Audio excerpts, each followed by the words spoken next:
کسی گاؤں میں ایک عیار حکیم رہتا تھا۔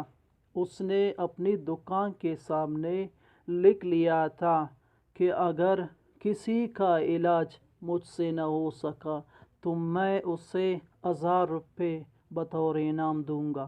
چنانچہ ایک دن کسی ٹھگ شخص کی نظر اس لکھائی پر پڑی۔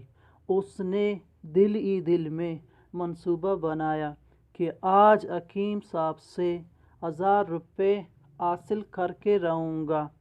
چنانچہ وہ حکیم صاحب کے پاس علاج کے بہانے سے گیا۔ سلام کے بعد ٹھگ شخص نے حکیم صاحب سے کہا، حکیم صاحب، میری سونگنے کی صلاحیت ختم ہو چکی ہے، برائے مہربانی اس کا علاج فرمائیں۔ حکیم صاحب نے اپنے چوٹو سے کہا، چوٹو، 8 نمبر والا ڈبہ لاؤ۔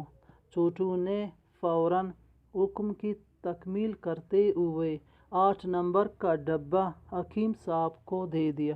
حکیم صاحب نے جیسے ہی ڈبے کا منہ کھولا تو اس میں موجود پٹرول کی بو دکان میں پھیل گئی۔ ٹھگ شخص نے فوراً حکیم صاحب سے کہا، یہ تو پٹرول ہے۔ حکیم صاحب نے بلند آواز سے کہا، مبارک ہو، آپ کا علاج ہو گیا، آپ کی سونگنے کی صلاحیت آ گئی، لاؤ میری فیس دے دو۔ ٹھگ شخص کا منصوبہ ناکام ہو گیا۔ وہ پریشان واپس چلا گیا۔ 2 ہفتے کے بعد وہ ٹھگ شخص نیا منصوبہ بنا کر حکیم صاحب کے پاس پھر آیا۔ ٹھگ شخص نے حکیم صاحب سے کہا، حکیم صاحب، میری یادداشت چلی گئی ہے، اس کا علاج فرمائیں۔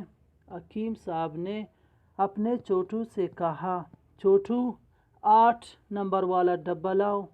حکیم صاحب کا یہ کہنا تھا کہ ٹھگ شخص نے فوراً کہا، حکیم صاحب، اس میں تو پٹرول ہے۔ حکیم صاحب نے کہا، مبارک ہو، آپ کی یادداشت آ گئی، آپ کا علاج ہو گیا، لاؤ میری فیس دے دو۔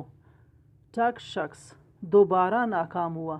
کچھ ہفتوں کے بعد وہ ٹھگ شخص اندھا بن کر حکیم صاحب کے پاس آ گیا اور حکیم صاحب سے کہا، حکیم صاحب، میری آنکھیں چلی گئی ہیں، مجھے کچھ دکھائی نہیں دیتا ہے، میری آنکھوں کا علاج فرمائیں۔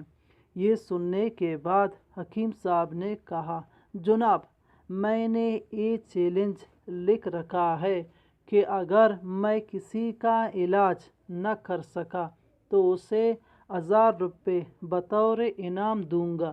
چنانچہ میں اپنے چیلنج کی پاسداری کرتے ہوئے آپ کو 1000 روپے بطور انعام دوں گا۔ حکیم صاحب نے اپنی جیب سے 500 کا نوٹ نکال کر ٹھگ شخص کو دیتے ہوئے کہا، یہ 1000 کا نوٹ بطور انعام لے لو۔ ٹھگ شخص نے فوراً کہا، حکیم صاحب، یہ تو 500 کا نوٹ ہے۔ حکیم صاحب نے پھر بلند آواز میں کہا، مبارک ہو، آپ کی آنکھیں آ گئی، آپ کا علاج ہو گیا، لاؤ میری فیس دے دو۔